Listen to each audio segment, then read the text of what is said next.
अस्सलाम वालेकुम। मेरा नाम वकास अहमद सिद्दीकी है। Introduction to C plus plus language के आज के लेक्चर में हम देखेंगे डिफरेंट अप्रोचेस टू प्रोग्राम, और हम देखेंगे आज इंट्रोडक्शन या कहें कि overview of C plus plus language या प्रोग्रामिंग किस तरह से होती है, किस तरह का स्ट्रक्चर होता है, ये चीज़ देखी जाती है। जब हम बात करते हैं डिफरेंट प्रोसेस की या अप्रोचेस की किसी भी प्रॉब्लम को प्रोग्राम करने के लिए, तो हमारे पास दो तरह की अप्रोचेस जहन में आती हैं या दो तरह के अप्रोचेस हैं जिनको ऊपर वर्किंग की जाती है। पहली अप्रोच का नाम है हमारे पास टॉप डाउन अप्रोच, और दूसरी अप्रोच का नाम है bottom up approach. Top down approach के अंदर हम किसी भी बड़ी प्रॉब्लम को छोटे पीसेस में तोड़ के सॉल्व करते हैं, और फिर हम उनका जो रिजल्ट है, जो आउटपुट है, इन द एंड एक जगह पे इकट्ठा करके एक जगह पे जमा करके अपना रिक्वायर्ड फंक्शन परफॉर्म करते हैं। लेट्स से आपको कोई बहुत बड़ा सा टास्क मिला हुआ है प्रोग्रामिंग में सॉल्व करने के लिए, और आप उसको सॉल्व नहीं कर पा रहे या उसको सॉल्व करने में बहुत ज़्यादा टाइम लगेगा, तो हमने उसके डिफरेंट पार्ट्स को डिफरेंट जगहों पे तोड़ा, डिफरेंट चीज़ों के लिहाज से उनके वर्किंग तरीके, ये काम करेगा, ये बंदा ये काम करेगा। लेट्स से आपको कोई किसी को कोई प्रोग्राम बनाना है या कोई जैसे लेट्स से वेबसाइट बनानी है, तो सी एस डिफरेंट वेबसाइट बनाने के लिए भी डिफरेंट प्रोग्रामिंग का यूज़ होता है। किसी ने डेटाबेस के ऊपर काम कर लिया, किसी ने बैकग्राउंड पे काम कर लिया, किसी ने कलर पे काम कर लिया, किसी ने उनकी कॉम्बिनेशन पे काम कर लिया, इस तरह से। तो किसी बड़ी अप्रोच को तोड़ के छोटे हिस्सों में करना और प्लानिंग करके उसकी वर्किंग करना, ये हमारे पास कहला रहा होता है टॉप डाउन अप्रोच। हमें इसके अंदर बिल्कुल स्टार्ट से स्टार्ट करना पड़ता है टिल एंड, बड़े ऊपर से नीचे की तरफ लेकर आते हैं हम अपनी इस अप्रोच के अंदर। दूसरी अप्रोच होती है किसी भी चीज़ को प्रोग्राम करने के लिए या उसके बारे में सोचने के लिए, भाई ये हम कर सकते हैं या नहीं, तो वो होती है हमारे पास बॉटम अप अप्रोच। इस बॉटम अप अप्रोच के अंदर हम डिफरेंट छोटे छोटे चीज़ों को जोड़ के एक बड़ा टास्क कंप्लीट करते हैं, नीचे से ऊपर की तरफ जाया जाता है। इसके अंदर हम कोड को रीयूज़ कर सकते हैं। ये हमारे लिए इजी इस वजह से होता है क्योंकि हम इसके अंदर हर यूनिट को अलग से टेस्ट कर सकते हैं। जब हम बात करते हैं हमने प्रोग्रामिंग की, तो हमें कुछ चीज़ों का कॉन्सेप्ट होना चाहिए, या कुछ चीज़ें हमें पता होनी चाहिए कि हमारी इस सी प्लस वगैरह के अंदर क्या है। जो दो स्टार्टिंग की चीज़ हमारे पास आती है, उसके अंदर हमारे पास आता है क्लास, और दूसरी चीज़ आती है हमारा ऑब्जेक्ट। क्लास, हाँ बिल्कुल। एक जैसे हम क्लास और ऑब्जेक्ट की अगर एग्जाम्पल देखें, तो ये बिल्कुल सेम ऐसा ही है जैसे हम यूनिवर्सिटी के अंदर या इंस्टीट्यूट वगैरह के अंदर हमारी कोई एक क्लास होती है, और उस क्लास का कोई एक ऑब्जेक्ट है। लेट्स से आपके पास रूम नंबर 2 है। अब इस रूम नंबर 2 का ऑब्जेक्ट लेट्स से किसी दिन आपका है introduction to C plus plus, वहाँ पे introduction to C plus plus की क्लास हो रही है, तो introduction to C plus plus हो जाएगा आपका ऑब्जेक्ट, और जहाँ पे वो चीज़ मौजूद है वो हो जाएगा उसका क्लास। क्लास के अंदर बहुत सारे ऑब्जेक्ट्स मौजूद हो सकते हैं। ऑब्जेक्ट क्या है? वो बिहेवियर, वो प्रॉपर्टी जो उसके अंदर उस क्लास के अंदर मौजूद है एट दैट टाइम ये जो भी काम कर रहे हैं। क्लास क्या है? वेरिएबल, ऑब्जेक्ट सपोर्ट, या कलेक्शन हो सकती है डिफरेंट चीज़ों की या डिफरेंट तरह के हमारे ऑब्जेक्टिव्स की। फॉर एग्जाम्पल के तौर पर अगर इनको लें, जैसे हम 9 मैट्रिक वगैरह के अंदर प्रोग्रामिंग करते थे, तो 9 मैट्रिक के अंदर जो प्रोग्रामिंग की जाती थी, इसके अंदर जो हमारे पास डिफरेंट तरह के डिफरेंट प्रैक्टिकल्स दिए जाते थे, हर प्रैक्टिकल का एक अलग से ऑब्जेक्ट होता था। लेकिन अगर आप बात करें जैसे केमिस्ट्री की, तो केमिस्ट्री हमारी लेट्स से क्लास होगी, और उस क्लास का उस बुक के अंदर डिफरेंट तरह के ऑब्जेक्टिव्स, डिफरेंट तरह के वर्किंग परफॉर्म कर होते हैं, और जितने भी ऑब्जेक्टिव्स होते हैं उनका अपना एक अलग से मकसद, अपना एक अलग से प्रॉपर्टी होती है जो उसको डिफाइन कर रही होती है कि ये वर्किंग कर रही है। स्ट्रक्चर की बात करते हैं कि किस तरह से हमने अपनी क्लास को सी प्लस प्लस के अंदर बनाना होता है, तो सबसे पहले हम लिखते हैं क्लास का नेम। कोई भी नाम दिया जा सकता है क्लास का, आप अपना नाम दे सकते हैं, ABCD कोई भी नाम दे दिया आपने क्लास का। हमने करली ब्रैकेट ओपन किया जिसको फ्लावर ब्रैकेट भी बोला जाता है। तीन तरह की चीजें होती हैं हमारी क्लास में: डिक्लेरेशन, कंस्ट्रक्टर डिफिनेशन, और मेथड ऑफ डिफिनेशन। इसके अंदर हम बताते हैं हमारा एट्रीब्यूट और सिंबॉलिक कांस्टेंट क्या होगा, किस वर्ड को लिख के हमने इस एट्रीब्यूट को, इस फंक्शन को रेज करना है, स्टार्ट करना है, इसकी खसूसियात, इसकी प्रॉपर्टी को यूज करना है। यहाँ जो एट्रीब्यूट लिखा है, एट्रीब्यूट का मतलब है खासियत, लाल कलर। तो ये जो रेड है ये उस कलर का एट्रीब्यूट है, उसकी खासियत है। मिठाई, तो ये जो मीठा, ये जो स्वीट है, ये उसकी एट्रीब्यूट के अंदर आ रहा है। तो हम ओके, और इसके बाद हम कहते हैं सिंबॉलिक कांस्टेंट। सिंबॉलिक कांस्टेंट से मुराद कि उसका हमने क्या सिंबल दिया है। बाज़ औक़ात हम अल्फाबेट दे रहे होते हैं, नंबर हो सकता है, कोई नाम हो सकता है, डिफरेंट तरह की चीजें। फिर हम बताते हैं कंस्ट्रक्टर डेफिनेशन के अंदर कि हमने इसको किस तरह से इनिशियलाइज करना है, किस तरह से हम उसको बुलाएंगे कि भाई हाँ इसको हमने बोला, फिर इसके बाद हमने इसको बुला लिया, कोई मसला नहीं। फिर नंबर थर्ड के अंदर मेथड डेफिनेशन के अंदर हम बताते हैं किस तरह से हमने उसको मैनिपुलेट करना है, कि किस तरह से हमने उसको यूज करना है। जैसे लेट्स हमने बाहर से बुलाया कि भाई आप बताएं कौन सा कलर आपको चाहिए, आपने बाहर से कह दिया ग्रीन, तो अब वो जो ग्रीन कलर है वो उस पेन का हो जाएगा, उसके आगे जितनी चीजें लिखी हुई होंगी वो ग्रीन हो सकती है। ये हमारे पास एक सैम्पल क्लास दी हुई है, जिसके अंदर हमारे पास डिफरेंट तरह की चीज़ें लिखी हुई हैं, include ISO stream dot H. ये अभी आगे जाके हम एक पूरा प्रोग्राम देखेंगे और उस पूरे प्रोग्राम के अंदर चीज़ें देखेंगे। अभी जो हमने स्ट्रक्चर देखा है, अभी हम सिर्फ इसकी बात करते हैं कि स्ट्रक्चर में क्या क्या था। स्ट्रक्चर के लिहाज से अगर नेम की बात करते हैं तो ये रहा हमारे पास नेम, क्लास। क्लास तो खैर नाम है, बोला जाता है, और क्लास के बाद ये नेम है हमारा पेंसिल। पेंसिल नेम है। फिर इसके अंदर हमने डिफरेंट तरह की चीज़ बताई कि क्या होता है, कलर होता है, डायमीटर है, स्ट्रिंग वगैरह है। और फिर इसके बाद ये हमने उसकी बता दी खासियत, किस तरह का हमें कलर चाहिए, ये हमने उसको डिफाइन कर दिया। और ये उसका पैरामीटर, ये जिस तरह से हमने उसको बुलाना है, या जो हमने हमारे पास लास्ट कंस्ट्रक्टर लिखा हुआ था, ये डेफिनेशन है हमारे पास। ये हमारे पास एक सैम्पल क्लास है कि भाई पेंसिल है, जब भी कोई पेंसिल बोलेगा तो रेड रंग की पेंसिल, इतने डायमीटर, इतने लेंथ की आ जाएगी, और जो भी चीज़ लिखी जाएगी वहाँ पे वो उसको फॉलो कर रही होगी। खैर, यहाँ पे तो रेड और आउट है, अब क्वेश्चन होना चाहिए यहाँ रेड और यहाँ येलो है। तो ये सारी चीज़ हम अभी आगे जाके देखते हैं कि कौन सा रेड के लिहाज से लिखा जाएगा, येलो के लिहाज से लिखी जाएगी, ये इनके अंदर फर्क क्या है, ये पब्लिक स्ट्रिंग क्या है, कलर इक्वल्स टू डायमीटर, ये सेमीकोलंस का वर्किंग क्या है। हम ये सारी चीज़ अभी आगे जाकर देखेंगे।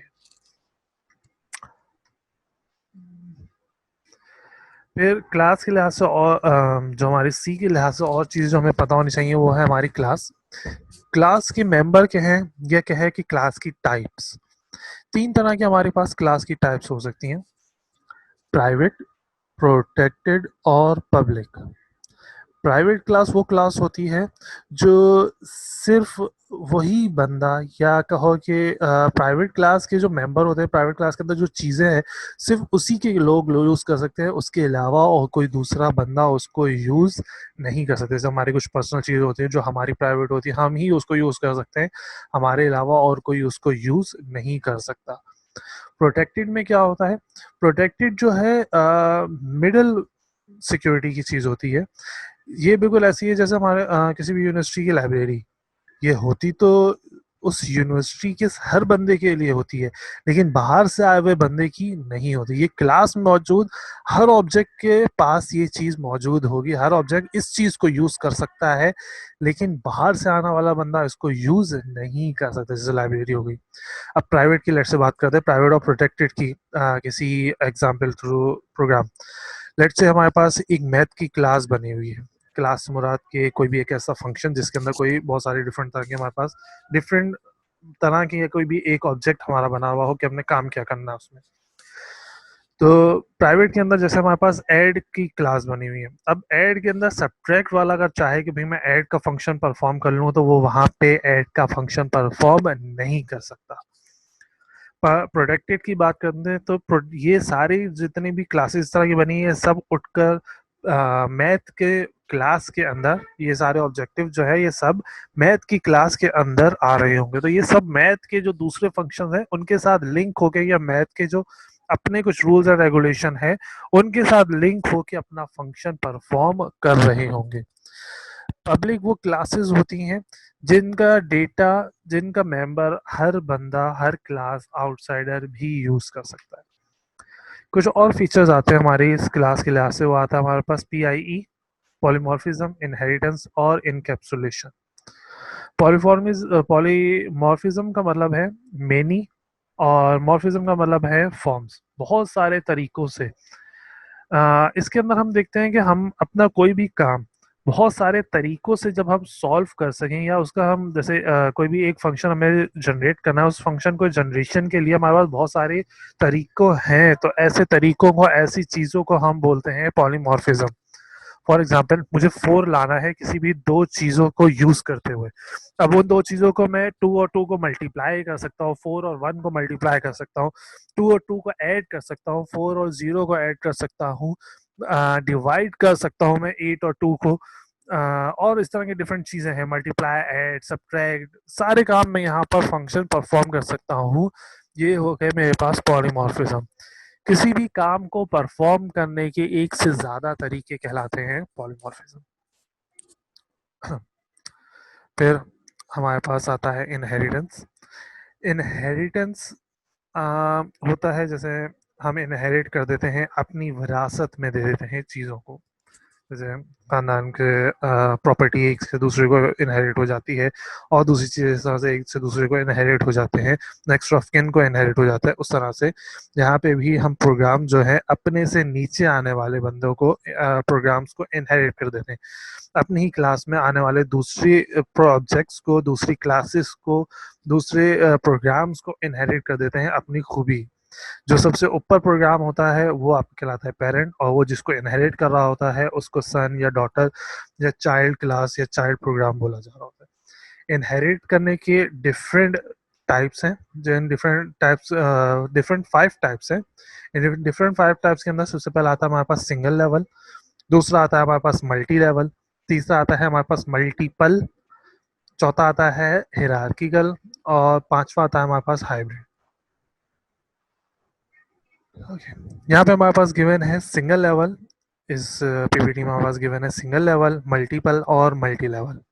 सिंगल लेवल के अंदर क्या होता है, एक ही लेवल होता है आपके पास, एक बेस होता है और एक ड्राइव क्लास होती है। एक फादर होता है, एक पेरेंट होता है, और एक उसकी चाइल्ड क्लास होती है, फ्लावर रोज बस। अब इस रोज के आगे कोई दूसरी क्लास मौजूद नहीं होगी, एग्जाम्पल के तौर पर चीज दी हुई है।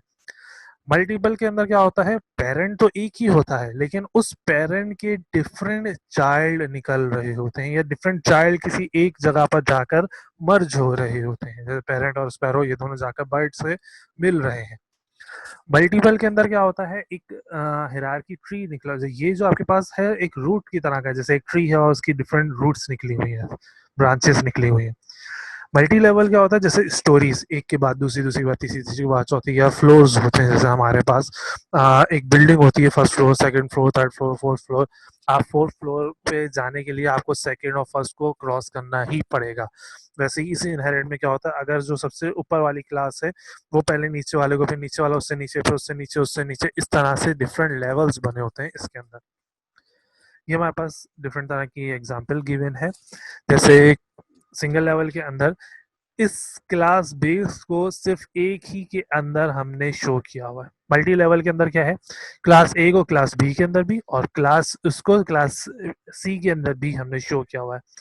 मल्टीपल को हमने क्या करा, क्लास ए को बी में या सी के अंदर हमने शो किया। यहाँ पे हमने क्या करा, क्लास ए को बी में, फिर पब्लिक ए कर दिया, फिर सी को बी में, पब्लिक सी कर दिया, फिर डी को। अब ये क्या है, एक दूसरे से लिंक है, ए बी से लिंक है, बी सी से लिंक है, सी डी से लिंक है। ए को डी से हम लिंक नहीं कर सकते, हम चौथे फ्लोर को पहले फ्लोर से लिंक नहीं कर सकते, हमें चौथे फ्लोर को तीसरे या पांचवें से ही करना पड़ेगा। दूसरे फ्लोर को पहले या तीसरे से ही हमें लिंक करना पड़ेगा, हम उसको आगे पीछे किसी और से लिंक नहीं कर सकते। फिर हमारे पास आता है ये हिरार्किकल। हिरार्किकल के अंदर क्या होता है, हमारे पास जिस तरह से हमारे पास मल्टीपल था, वैसे ही मल्टीपल होता है और उसकी और डिफरेंट हिरार्कीज निकल रही होती हैं। फिर आता है हमारे पास हाइब्रिड। हाइब्रिड का मतलब होता है मिक्सचर, किसी भी दो चीज़ों का मिक्स करके हाइब्रिड चीज़ बनाई जाती है। जैसे हाइब्रिड कार्स होती हैं, आपकी पेट्रोल और दूसरी जो बैटरी वगैरह है या सोलर पावर वगैरह के थ्रू वो चल रही होती है। अगर आप यहाँ पे हाइब्रिड की बात करते हैं, तो यहाँ पे हाइब्रिड के अंदर आप देखें दो तरह की चीज़ें आपके पास हाइब्रिड हुई हुई हैं। पहला हाफ आपको हायरार्किकल दिखा रहा है और दूसरा हाफ आपको मल्टीपल दिखा रहा है। अगर आप इस ये जो है ये इन दो के ऊपर बना हुआ है। अगर आप इस हाइब्रिड की बात करते हैं तो ये मल्टी लेवल और मल्टीपल से मिला हुआ है। देखो मल्टी लेवल्स हैं यहाँ पे। अगर आप ए बी और डी को देखें और बी सी और डी को देखें तो ये आपके पास मल्टीपल हो जाएगा। फिर एग्जाम्पल ऑफ इनहेरिटेंस किस तरह होता है, एक आरटीयू है पेरेंट क्लास, उसने इंजीनियरिंग कॉलेज से के डिफरेंट आपके पास डिपार्टमेंट्स हो गए या आपके सब क्लासेस या चाइल्ड क्लासेस हो गई। फिर आपके पास आता है पीपीपी। पीपीपी होता है आपके पास पब्लिक पब्लिक या प्राइवेट पब्लिक प्रोटेक्टेड क्लास। इस तरह से ये एक ही क्लास मेंबर के अंदर आपने हर एक को एक दूसरे की इनहेरिट किया हुआ होता है। फिर आपके पास आता है इनकैप्सुलेशन। इनकैप्सुलेशन का मतलब ये है कि बहुत सारी चीज़ों को किसी एक जगह के अंदर बंद कर देना। जैसे दवा होती है, अब दवा के जो छोटे छोटे कैप्सूल्स वगैरह जो होते हैं, अब उस दवा को नहीं खा सकते डिफरेंट डिफरेंट पोर्स को। ये जो छोटी छोटी सी टैबलेट्स हैं वो बहुत सारी टैबलेट्स एक साथ नहीं खा सकते। हम क्या कहते हैं उसका मिक्स करके एक जगह पे उसको इनकैप्सुलेट बंद कर देते हैं। वैसे ही यहाँ पे डेटा के अंदर क्या होता है, हम डिफरेंट डेटा को डिफरेंट टाइप्स ऑफ प्रोग्राम्स को किसी एक जगह पर ऐड करके उसको इनकैप्सुलेट कर दें। जैसे मैथ एक ऐसी क्लास है जिसके अंदर इनकैप्सुलेट हुआ है एडिशन का प्रोग्राम, सब्ट्रैक्शन का, मल्टीप्लिकेशन का, डिवीजन का और डिफरेंट मैथमेटिकल फॉर्मूले जो हैं वो इसके अंदर इनकैप्सुलेट हुए हुए। डिफरेंट ऑब्जेक्ट्स को एक जगह पे बंद कर देना इनकैप्सुलेशन कहला रहा होता है। फिर हम बात करते हैं अपनी थोड़ी सी प्लस प्लस के लिहाज से। अगर यहाँ तक जो हमारे पास जो चीज़ें थी वो हमारे पास कुछ ओवरव्यू टाइप का था कि क्या क्या चीज़ें हो सकती हैं हमारी सी के अंदर। हमारे पास सी के अंदर पढ़ने से पहले हमें क्या क्या चीज़ें पता होनी चाहिए। तो सी प्लस प्लस बनाई गई थी 1980s में। ऑब्जेक्ट ओरिएंटेड कॉन्सेप्ट था इसका सी प्रोग्रामिंग के अंदर और इसको बनाया था बेजरेन स्ट्रोस्ट्रिप्स में। क्यों पढ़ते हैं सी प्लस प्लस, ये बेटर है थोड़ी सी से। सी जो थी जैसे अभी हमने लास्ट में देखा था ट्रेडिशनल प्रोग्रामिंग में जा रही थी और सी प्लस प्लस जो है ऊप्स के अंदर है। ट्रेडिशनल के अंदर हमें सीक्वेंस में सारे काम करने पड़ते हैं, पहले इनपुट लेने हैं फिर दूसरे काम परफॉर्म करने। लेकिन सी प्लस प्लस जब आप ऑब्जेक्ट ओरिएंटेड के अंदर चले जाते हैं तो आप डिफरेंट ऑब्जेक्ट्स को डिफरेंट जगह पे पैरेलली परफॉर्म कर सकते हैं। एक ऑब्जेक्ट एक जगह पे परफॉर्म हो रहा है, दूसरा ऑब्जेक्ट दूसरी जगह पे परफॉर्म हो गया जब तक। तो ये फास्टर होता है दूसरी प्रोग्रामिंग से। यूजिंग सी प्लस प्लस के अंदर हमारे क्या क्या चीज़ें मिलती हैं, अगर हम बात करें तो न्यू फाइल्स का इजीली हम काम कर सकते हैं। कंसोल बेस हो सकती है हमारे पास, सोर्स लोकेशंस आ सकती हैं हमारे पास। ये हमें कंपाइल के लिए सी पी पी फाइल बना के देता है। ये हमें एक्जी फाइल एग्जीक्यूट के लिए डॉट एक्जी फाइल बना के देता है। ये बिल्ड करने के लिए किसी भी दूसरे हार्डवेयर के ऊपर उसको रन करने के लिए हमें एक बिल्ड फाइल बना के देता है। तो इस तरह की ये ऑटोमेटिक डिफरेंट तरह की फाइल्स को खुद ही से क्रिएट करके दे देता है। ये खुद ही से जो डिफरेंट लाइब्रेरीज के प्रोग्राम हैं उनको एग्जीक्यूट करता है और स्टॉप भी कर देता है जब उसको नीड होती है।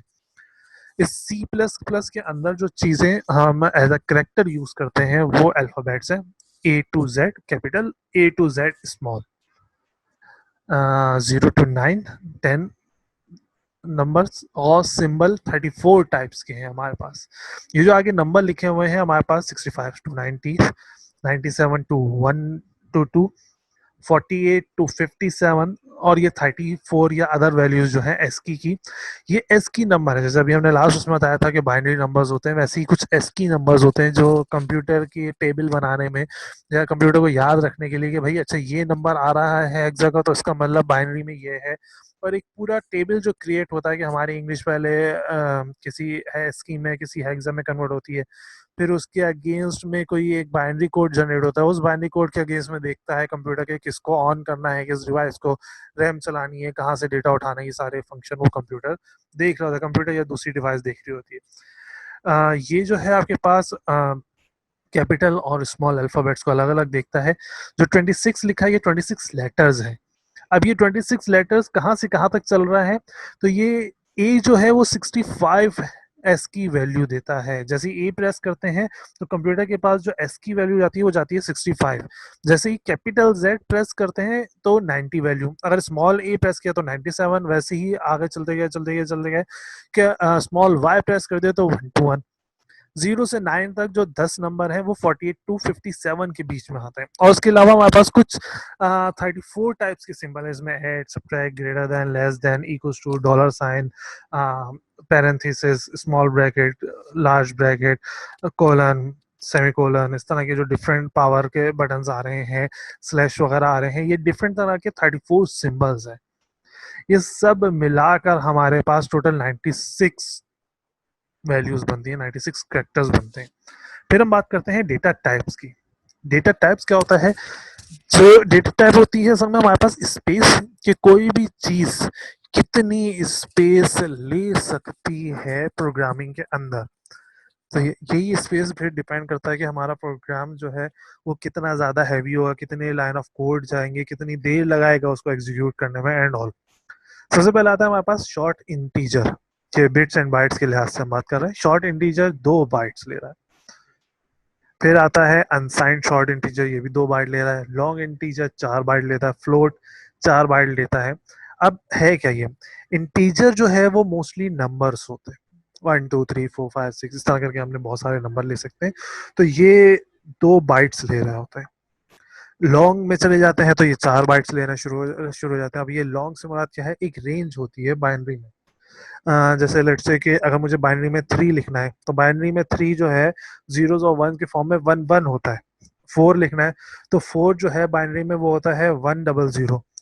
मुझे यही चीज अगर लेट्स से बाइनरी में 8 लिखनी है तो 8 होता है 1000। या 10 लिखना है तो 10 होता है 1010। तो ये डिफरेंट तरह की जो इंटीजर्स हैं जो वंस एंड जीरोस में है, तो इसकी एक रेंज होती है कि इतने से इतने तक ये जा सकता है। लॉन्ग इंटीजर क्यों यूज किया जाता है? जब हमारा नंबर उस रेंज से बड़ा हो जाए, 2 बाइट से बड़ा हो जाए। एक बाइट में 8 बिट्स होती हैं। 8 बिट से मुराद है, लेट से अगर मैं बात करूं 8 बिट्स की, तो 8 बिट से मुराद है 1 bit, 2 bit, 3 bit, 4 bit, 5 bit, 6 bit, 7 bit, 8 bit. ये 8 बिट 1 बाइट के बराबर, वैसे ही 8 बिट और इधर होंगी। अब मैं बात करता हूँ 8 की। तो 8 क्या है? मैंने अभी आपको बताया 8 जो है आपके पास 1 और 3 0, तो 1 और 3 0। या 10 की, तो 10 क्या है? 1 0 1 0। या 15, तो 15 4 1 है, तो 1 2 3 4। ये सब 4 बिट्स को यूज कर रहे हैं, बिट्स को यूज कर रहे हैं, not a even not a byte. Half of a bit के अंदर ये सारे 15 तक के नंबर आ रहे हैं।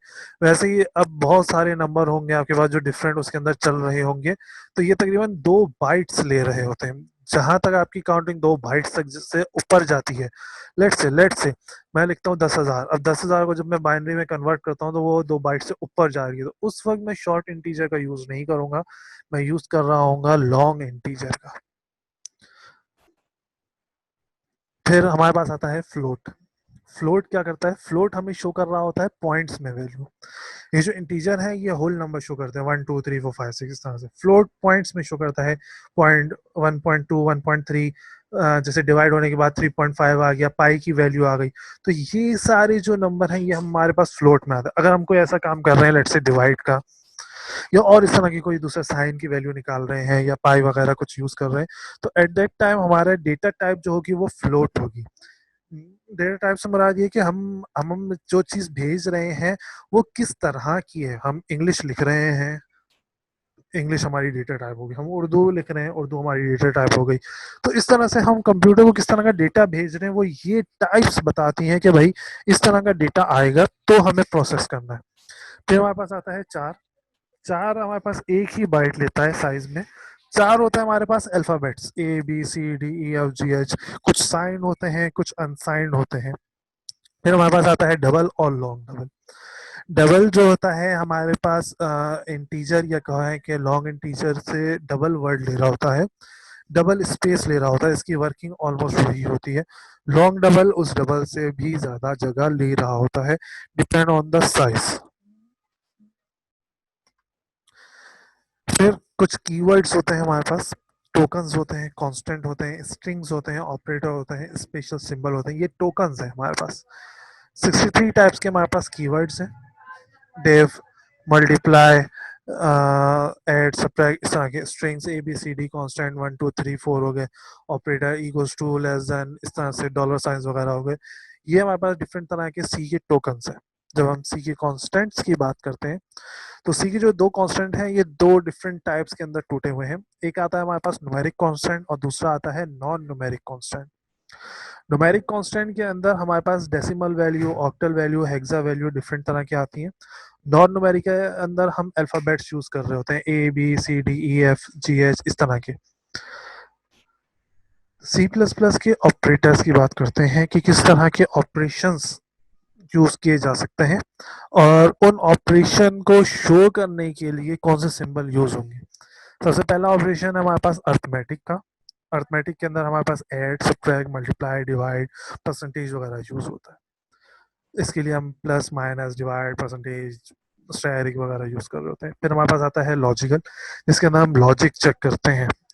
ये दो फंक्शन ऑन होंगे तो हमारा आउटपुट आएगा, वरना आउटपुट नहीं आएगा। जैसे लेट से अगर हम ये कह रहे हैं किसी को कि मैं अगर पढ़ लेता तो पास हो जाता, तो ये एक लॉजिक है। इस लॉजिक को क्रिएट करने के लिए ये हम लॉजिकल फंक्शंस को, लॉजिकल ऑपरेटर्स का यूज करते हैं डिफरेंट वेरिएबल के बीच में।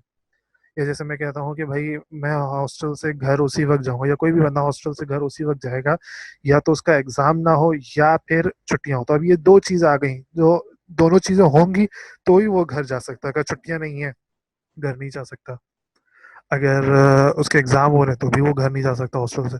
तो इस तरह के हमारे पास जो लॉजिक्स आती हैं, हम उन लॉजिक्स को वेरिएबल, उन वेरिएबल्स के अंदर फिर हम लॉजिक के लिए हम इस तरह के ऑपरेटर्स को जो यूज करते हैं वो कहलाते हैं लॉजिकल। फिर आता है हमारे पास रिलेशनल, जो दो ऑपरेटर, दो वेरिएबल के दरमियान में रिलेशन मालूम करते हैं। ये वेरिएबल क्या होते हैं? ये वेरिएबल वो कांस्टेंट होते हैं, वो नाम होते हैं जो हमने अपनी लॉजिक्स को दिए हुए हैं। घर जाएगा ए या बी, या हमने कह दिया कि हम चेक करो कि क्या ए बी के बराबर है या बी के बराबर नहीं है, क्या सी डी के बराबर है या सी डी के बराबर नहीं है। तो ये हमारे पास सी और ए बी जो है हमारे पास वेरिएबल के अंदर आ रहा है।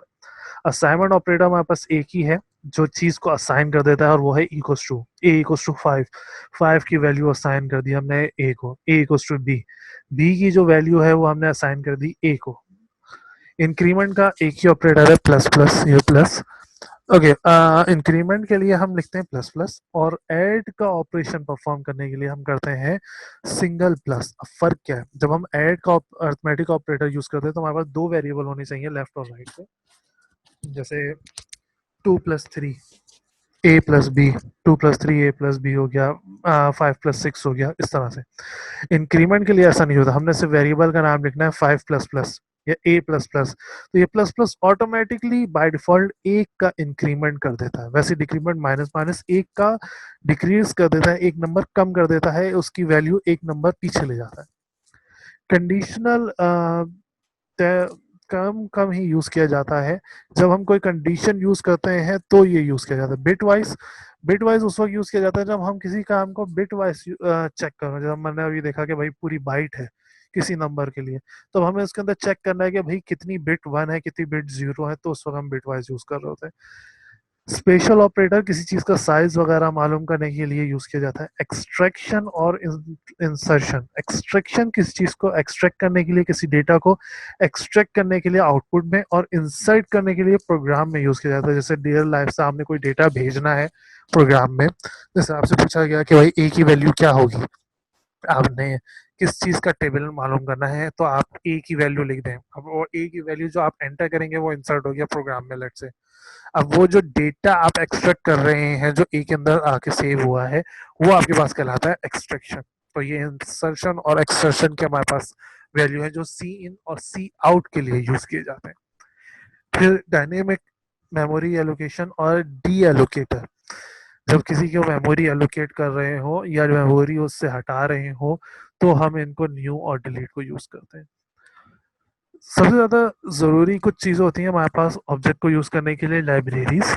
इन लाइब्रेरी के अंदर हमने बहुत से सिंपल प्रोग्राम या बहुत से बेसिक प्रोग्राम पहले से बना के रखे होते हैं इन सी वगैरह के अंदर। जैसे मैथ की भी हम एग्जांपल दे रहे थे स्टार्ट में, वैसे ही अब हमारे पास आता है एक आईओ स्ट्रीम, जिसको भी हम देखेंगे। इस आईओ स्ट्रीम के अलावा और बहुत सारे हैं। जैसे अब अगर हमने किसी चीज को इंसर्ट करना है तो कंप्यूटर को कैसे पता कि इंसर्ट करना है, या उसको कैसे पता कि प्लस ऑपरेटर का फंक्शन क्या है। तो इनके जो प्रोग्राम है वो पहले से वहां पर ऐड किए हुए हैं लाइब्रेरी में। हमें इन प्रोग्राम को लाइब्रेरी से मंगवाना पड़ता है और फिर उसकी फंक्शन परफॉर्म करने होते हैं। जब हम सी प्लस प्लस की बात करते हैं तो एक लाइब्रेरी जो हमें हमेशा मंगवानी पड़ती है या जो ज़रूरी होती है हमारे प्रोग्राम के लिए, वो है हमारे पास iostream.h। iostream.h एक ऐसा प्रोग्राम है जो हमारे किसी भी ऑब्जेक्ट को पूरा करने की स्ट्रीम्स जो है, बेसिक स्ट्रीम्स, उनके लिए यूज होता है। जैसे सी इन सी आउट को, ऑपरेटर इंसर्शन और एक्सट्रैक्शन को और प्रोग्राम को एंड करने के लिए। सी इन सी आउट आपके इनपुट और आउटपुट के लिए यूज किया जाता है। प्रोग्राम के अंदर डेटा एंटर करना है या प्रोग्राम से डेटा एक्सट्रैक्ट करना है उसके इन ऑपरेटर को चलाने के लिए। और एंड एल को प्रोग्राम को या उस लाइन को ख़त्म करने के लिए यूज़ किया जाता है। अगर आपने ये नहीं लगाया तो आपका सी इन सी आउट के पीछे जो प्रोग्राम लिखा हुआ है वो नहीं चलेगा। सी इन सी आउट हमारे पास न्यूमेरिक्स है, किसी भी डेटा को इनपुट या आउटपुट पे भेजने के लिए। इनपुट इनसाइड द प्रोग्राम और आउटपुट कहीं पे भी आपके स्क्रीन पे या प्रिंटर पे या किसी भी दूसरी चीज के ऊपर भेजने के लिए। दो तरह के अच्छा हमारे पास यहाँ पे एंड आते हैं। एक आता है आपके पास एंड एल और एक आता है हमारे पास एंड। एंड एल का फंक्शन होता है हमारे पास किसी भी लाइन को खत्म करने का। जब कंपाइलर किसी लाइन को देखता है तो या तो वो प्रोग्राम के एंड पे सेमीकोलन को, जो उस फंक्शन को टर्मिनेट के लिए यूज हो रहा है, ये चेक करता है। ये एंड एल को, जैसे ही आएगा तो उसको पूरी लाइन चेक करने की जरूरत नहीं है, वहीं से प्रोग्राम नीचे की दूसरी लाइन के ऊपर ले आएगा। इस एंड एल का मतलब है कि आपकी लाइन यहाँ पर आकर खत्म हो गई, फिर चाहे आपने 2 बिट ही क्यों ना चेक की हो। और एंड का फंक्शन यूज किया जाता है जब आपको पूरा प्रोग्राम एंड करना हो। ये हमारे पास 2 प्रोग्राम है, जैसे हम कह रहे हैं कि सी और सी प्लस प्लस। तो सी और सी प्लस प्लस के हमारे 2 प्रोग्राम सेम प्रोग्राम है, बस इसकी कुछ वर्डिंग्स और कुछ चीज़ों को अलग अलग किया हुआ है। इंक्लूड स्टूडियो डॉट एच, और यहाँ पे हम यूज करते हैं आईओ स्ट्रीम डॉट एच, मोर और less same function. Void main और पैरेंथेसिस। वॉइड का मतलब ये है कि ये प्रोग्राम आपको या ये प्रोग्राम कोई इनपुट नहीं ले रहा, या ये प्रोग्राम आपको कोई आउटपुट नहीं दे रहा, इस तरह से। और पैरेंथेसिस खाली इस वजह से है कि अभी हमने इसके अंदर कोई डेटा, कोई इंटीजर, इसकी हमने फिक्स डेटा टाइप नहीं की। प्रोग्राम के अंदर आए, फिर इंटीजर ए लिखा हुआ है। ए को इंटीजर देने का मतलब ये है कि एक एक हमारे पास वेरिएबल है, एक जगह है, नाम दिया हुआ, जैसे ड्राइव ए, ड्राइव सी, ड्राइव डी होती है हमारे पास, वैसे ए भी एक जगह है मेमोरी की। इंटीजर इसको बोलने का मतलब ये है कि इसके अंदर कोई भी हम 0 से 9 तक या 2 बाइट्स तक की 1 2 3 4 डेटा नंबर के फॉर्म में, होल नंबर की सॉरी फॉर्म में दे सकते हैं। उसके बाद हमने लगाया हुआ है, आप देख रहे हैं सेमीकोलन, सॉरी, आप देख रहे हैं ये सेमीकोलन। ये सेमीकोलन का फंक्शन क्या है, इसको खत्म कर रहा है। इंटीजर यहाँ पर आकर खत्म हो गया। अगर ए के बाद मुझे यहाँ पे बी भी लिखना होता तो मैं सेमीकोलन की जगह पे कॉमा डाल के बी लिख रहा होता। वैसे यहाँ पे भी इंटीजर सेम। ये जो डेटा टाइप्स हैं, इंटीजर हो गई, डबल हो गई, आपके पास कैरेक्टर हो के लिए 4 हो गया, तो ये सारे सेम रहते हैं, चाहे सी हो चाहे सी प्लस प्लस हो। फिर यहाँ पे प्रिंट एफ यूज किया जाता है स्क्रीन पे प्रिंट भेजने के लिए, और यहाँ पे यूज किया जाता है सी आउट, कि आपको स्क्रीन पे लिखा हुआ आ जाए नजर के क्या मतलब जो भी आप फंक्शन चाहते हैं। अब जब इस प्रिंट एफ लिखा हुआ आपको स्क्रीन पे लिखा हुआ नजर आएगा, एंटर द वैल्यू।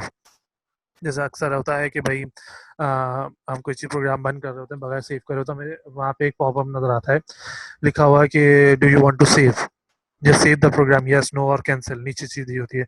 तो उसी तरह से, खैर पॉपअप नहीं खुलता हुआ इसके अंदर, ये हमारे पास जो चल रहा होता है डॉस बेस चल रहा होता है प्रोग्राम, तो आपको वहीं डॉस के ऊपर आउटपुट स्क्रीन जो आएगी उस पर लिखा हुआ नजर आएगा एंटर द वैल्यू। कोई भी एक वैल्यू एंटर कर दो, सही है। जो भी आपने वैल्यू एंटर की वो सी इन हो जाएगी कहाँ पर, ए में। वो ऑटोमेटिक वैल्यू कहाँ हो जाएगी, ए में। जो यहाँ पे स्कैन एफ यूज किया जाता है प्रोग्राम के अंदर या उस वेरिएबल के अंदर वैल्यू डालने के लिए, यहाँ पे यूज किया जाता है सी इन। सी के अंदर यूज किया जाता है सी इन। ऑटोमेटिक वैल्यू ए के अंदर चली जाएगी। यहाँ पे हम यूज करते हैं print F percent D and A. Percent D से मुराद ये है कि जो बाहर ए की वैल्यू हमने दी है वो उठकर इसमें आ जाए। जो यहाँ पे हमने वैल्यू दी थी वो उठ के ऑटोमेटिक यहाँ पर आ गई और ये वैल्यू ऑटोमेटिक किसको असाइन हो गई, ए को।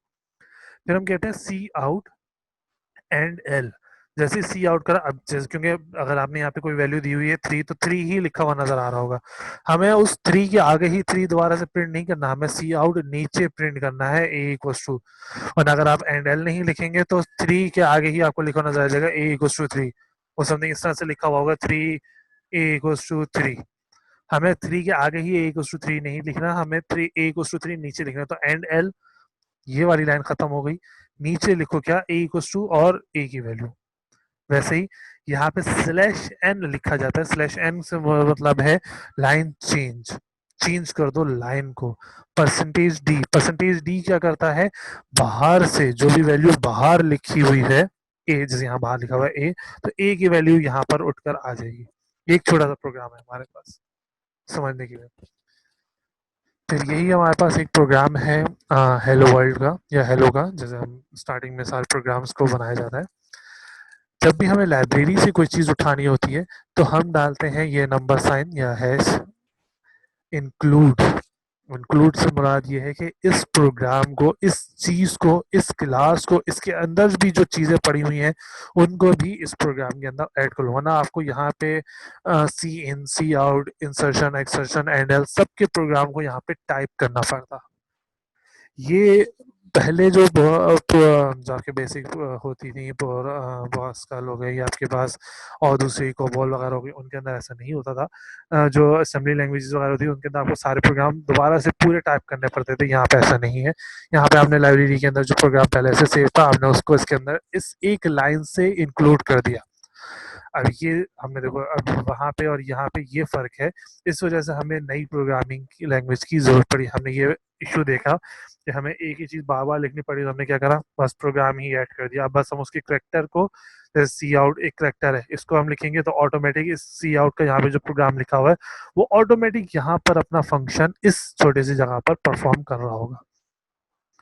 फिर वही हेलो वर्ल्ड लिखा हुआ नजर आ जाएगा। अब एक चीज़ और, यहाँ पे आप देख रहे हैं कि कुछ चीज़ें कॉमा के अंदर लिखी हुई है और कुछ चीज़ें कॉमा के अंदर नहीं लिखी हुई। जो चीज़ कॉमा के अंदर लिखी हुई है वो चीज़ एज इट इज स्क्रीन पर नज़र आ जाएगी। जो चीज़ कॉमा में नहीं लिखी हुई वो चीज़ स्क्रीन पर एज इट इज नज़र नहीं आएगी। उसका मतलब ये है कि ये कोई नंबर है या ये कोई प्लेस है। जैसे यहाँ पे हेलो को मैंने ब्रैकेट्स में लिखा, उसमें कॉमा में लिखा हुआ है, तो ये कॉमा वाली चीज़ एज इट इज उठकर आ जाती है। हाँ, अगर आपको कॉमे के अंदर भी कोई बाहर से चीज़ डालनी है तो फिर आप अपनी वैल्यू, जैसे ये परसेंटेज डी करके यहाँ पे लिख रहे हैं, या जैसे इक्वल्स टू करके आपने दोबारा से इसी के आगे वैल्यू लिखी है, एंड एल नहीं करा, तो आप उसको इस तरह से लिख सकते हैं। ये तो आप एंड एल लिख दें। एंड एल से मुराद भी ये है कि आपने ये लाइन खत्म कर दी और फिर उसके बाद आपने सेमीकोलन लगा दिया कि आपका ये जो सी आउट सी इन का फंक्शन है वो खत्म हो गया। स्ट्रीम वर्किंग कैसे करती है, कीबोर्ड से आपने एंटर किया। अब क्योंकि ये स्लाइड जो है, ये जो पार्ट, ये पीपीटी जो पीपीटी की ये जो स्लाइड है ये हमने इंडिया से उठाई हुई, तो इसलिए उन्होंने इंडिया का वर्ड यहाँ यूज़ करा हुआ है। स्ट्रीम इन आपने इंडिया भेजा तो स्ट्रीम आउट भी आपको इंडिया पे कंसोल यूनिट पे नज़र आ रहा होगा। ये आपके पास एक सिंपल प्रोग्राम है जिसका एवरेज निकालने का किसी भी दो नंबर के दरमियान में। आपने आई एस ओ स्ट्रीम करा वाइड मेन, ये ब्रैकेट ऊपर लिखो या नीचे लिखो, उससे कोई ऐसा फर्क नहीं पड़ता। अब आपको दो नंबर चाहिए तो आपने एक्स और वाई दो नंबर ले लिया। सी आउट करा, enter two number, enter two number, और स्लैश एन से मुराद ये है कि जैसे जैसे आपने एक नंबर डाला कि एंटर करेंगे दूसरा नंबर, जैसे ही जो पहला नंबर डालेंगे वो ऑटोमेटिक एक्स में, इस जो पहला नंबर लिखा होगा, यहाँ वाई लिखा है तो पहले वाई में, एक्स बाद में लिखा तो एक्स में, अभी पहले एक्स लिखा है तो पहले एक्स में वो वैल्यू आएगी, वाई में फिर दूसरी वैल्यू जा रही होगी। दोनों वैल्यू ऑटोमेटिक आ गई। आपको बार बार सी इन, या तो आप बार बार सी इन लिखें, सी इन एक्स सेमीकोलन पे सी इन वाई सेमीकोलन। इस इंसर्शन से क्या हुआ, आपको ये सी इन बार बार लिखने की जरूरत नहीं है। वैसे ही आपको आई एन टी लिखने की जरूरत बार बार नहीं है। I N T X comma Y, इस तरह से भी यहाँ पे ये चीज लिखी जा सकती थी। फिर सी आउट, द एवरेज इज, आपने यहाँ पे सी आउट एवरेज काउंट करा, क्या एवरेज थी, और यहाँ पर आपने एवरेज शो कर दी। ओवरलोडिंग क्या होती है? ओवरलोडिंग होती है कि आप एक ही क्लास में बहुत सारे ऑब्जेक्ट को डिफरेंट तरह के पैरामीटर यूज कर सकते हैं। एक ही क्लास के अंदर डिफरेंट तरह के मेथड्स यूज कर सकते हैं अनटिल अनलेस उनके पैरामीटर लिस्ट डिफरेंट हो। ये एक सिंपल प्रोग्राम हमारे पास बना हुआ है। इस प्रोग्राम के अंदर हमने एरिया को कैलकुलेट किया हुआ है और पैरामीटर को कैलकुलेट किया हुआ है। सी प्लस प्लस का प्रोग्राम है, और इस सी प्लस प्लस प्रोग्राम को हमने आगे सारे पॉइंट्स के अंदर हर एक लाइन को हमने डिफाइन किया हुआ है कि क्या वो फंक्शन हमारे पास गिवन है। मैं आपको वैसे ही समझा देता हूँ, फिर हम इसको आगे जाके भी पढ़ लेते हैं। प्रोग्रामिंग तो प्रोग्रामर्स वगैरह के लिए, लेकिन अगर कोई जनरलाइज बंदा पढ़ेगा तो उसको कैसे समझ में आएगा? तो उस जनरलाइज बंदे को या उस सिंपल यूजर को समझने के लिए हम क्या करते हैं, अपनी लाइनों के साथ, अपनी कोड के साथ उसके कमेंट्स लिख देते हैं कि भाई ये लाइन क्या फंक्शन परफॉर्म कर रही है या ये प्रोग्राम क्या काम कर रहा है, ये किस तरह का फंक्शन परफॉर्म कर रहा है, किसने लिखा है। इस चीजों को हम बोलते हैं कमेंट, और इन कमेंट को लिखने के लिए हम क्या करते हैं, दो फॉरवर्ड स्लैश डाल देते हैं। फॉरवर्ड स्लैश मतलब इस तरह से, बैकवर्ड स्लैश पीछे की तरफ गिरा हुआ होता है, लेफ्ट टू राइट जा रहा होता है, या राइट टू लेफ्ट की तरफ है, ठीक है। दो फॉरवर्ड स्लैश डाल दिए। सैंपल प्रोग्राम है हमारे पास, 1995 में इन्होंने बनाया था, ये सारी चीजें उन्होंने लिखी हुई हैं। इन्होंने अपने बारे में यहाँ पे कमेंट में लिख दिया ताकि पता हो कि किसका प्रोग्राम है। मैंने भी इसको direct as it is copy paste करा है, क्योंकि ताकि कोई उसका इशू ना हो कि भाई हमारा प्रोग्राम यूज कर लिया। हाँ, रूल्स एंड रेगुलेशन के इथिक्स की बात है कि अगर आपने किसी और का चीज़ यूज़ की है तो आपको उसकी शो करना पड़ता है कहाँ से लिया, तो जहाँ से लिया था एज इट इज़ मैंने वहीं की चीज़ पूरी कॉपी पेस्ट कर दी। इंक्लूड करा आईओसो स्ट्रीम डॉट एच जरूरी है, वॉइड मेन। और ये अब आगे वाले जब हम प्रोग्रामिंग करना स्टार्ट करेंगे तो फिर हम उसके अंदर देखेंगे वॉइड क्यों जरूरी है, ये पैरेंथेसिस खाली क्यों है, या इसके अंदर अगर हम कुछ लिखते हैं तो उसका मतलब क्या होता है, ये हम आगे वाली जो नेक्स्ट लेक्चर्स होंगे उसके अंदर हम देख रहे होंगे। फिर हमने कहा कि हमारा जो प्रोग्राम है ये क्या कर रहा हो, लेंथ ऑफ रेक्टेंगल और एरिया और पैरामीटर वगैरह को चेक कर रहा हो, रिटर्न कर रहा हो। तो ले कौन कौन सी वैल्यू, लेंथ और विड्थ को, तो लेंथ और विड्थ को हमने आईएनटी लेंथ कॉमा विड्थ। अब ये देखें वही वाली बात है, हम इनको अलग अलग भी लिख सकते थे, एक भी लिख सकते हैं। इन्होंने इनपुट देने वाली और यूज करने वाली चीजों को अलग अलग कर दिया। आपकी मर्जी है, आप एक ही के अंदर ये चारों चीजें भी लिख सकते थे। डिक्लेरेशन कर दी हमने, क्या क्या चीजें हमें चाहिए या हमारे जो पैरामीटर है वो किस टाइप के हैं, ये हमने डिक्लेयर कर दिया।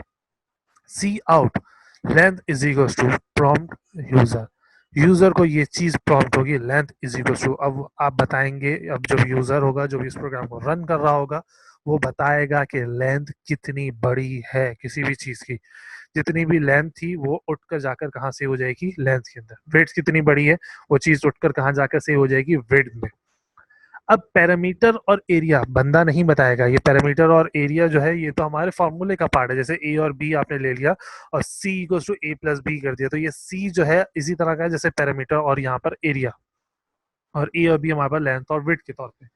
जरूरी नहीं कि आप इतना बड़े बड़े नाम दें, आप लेंथ को एल, विड्थ को डब्ल्यू, पैरामीटर को पी, ए को ए, एरिया को ए से भी शो कर सकते हैं। ये हमारे ऊपर है कि हम किसका नाम किस तरह कितना बड़ा दे रहे हैं। हाँ, अब जैसे अगर मेरा नाम वकास अहमद सिद्दीकी है, अगर मैं चाहता हूँ किसी चीज़ का नाम पूरा वकास अहमद सिद्दीकी हो, तो वकास अलग, अहमद अलग, सिद्दीकी अलग, अलग अलग वर्ड है। मुझे अगर इनको एक जगह पे लिखना है तो मुझे अंडर स्कोर डालना पड़ेगा इनके बीच में, Waqas underscore Ahmed underscore Siddiqui. मैंने अपने पैरामीटर्स ले लिए जो चीज़ें मुझे चाहिए थी। अब फॉर्मूला लगाया हमने, पैरामीटर का फॉर्मूला, एरिया का फॉर्मूला, एंड एल, जो भी फॉर्मूला था वो यहाँ पे एंड एल हो गया, लाइन खत्म हो गई। दूसरी लाइन में पैरामीटर इज, हमें पैरामीटर जो भी पैरामीटर कैलकुलेट करा था यहाँ पे वो ऑटोमेटिक उठकर यहाँ पर आ जाएगा। अब क्योंकि मैंने ये चीजें कॉमा में लिखी है तो कंप्यूटर के ऊपर या आउटपुट के ऊपर मुझे एज इट इज लिखा हुआ नजर आ रहा होगा पैरामीटर इज, और यहाँ पर उसी के आगे मुझे ये पैरामीटर जो भी कैलकुलेट हुआ है ऑटोमेटिक यहाँ पर नजर आ रहा होगा। एंड एल, पैरामीटर वाली लाइन खत्म, दूसरी नेक्स्ट लाइन में आ गया। एरिया इज, और जो भी एरिया था वो यहाँ पर आ गया। एंड एल, वो लाइन खत्म हो गई।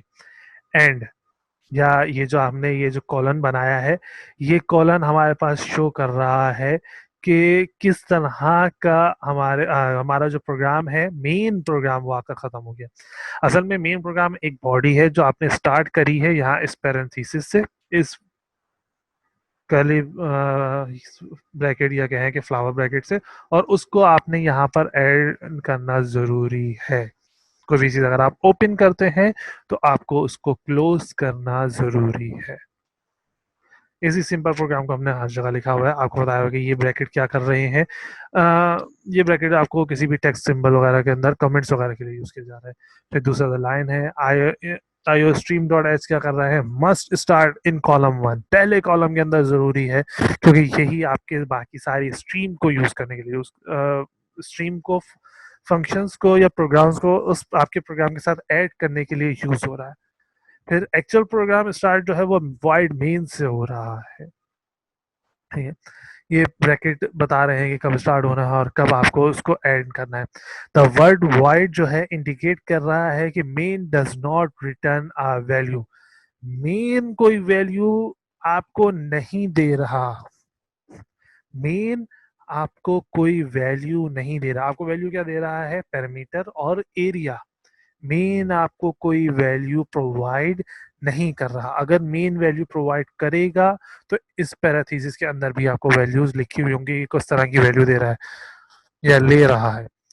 फिर ये जो ब्रैकेट लगाए हुए हैं स्टार्ट और क्लोज के अंदर, ये आपको बता रहा है कि आपने स्टार्ट करा है या क्लोज करा है। Every statement which instruct the computer to do something is terminated by a semicolon. वो सेमीकॉलन से बंद होगी। या अगर आपको चलानी है तो आपको वही काम कॉमा से आप उसको आगे चला रहे होंगे। सीक्वेंस में फिर बताया होगा कि जो चीज़ कॉमा में लिखी हुई वो एज इट इज आ जाती है, जो कॉमा के बगैर है वो टर्मिनेट करती है। फिर ये बताया हुआ कि फॉर्मूला है और फिर आपका लेआउट प्रिंटेड खत्म कर रहा है आपने सी आउट में। आज का जो हमने प्रोग्राम है वो हमने Deitel C plus plus how to program से उठाया हुआ है, और कुछ इसकी चीज़ें हमने गूगल से ली हुई हैं। आज के इस लेक्चर में यहीं तक था। थैंक यू, अल्लाह हाफिज़।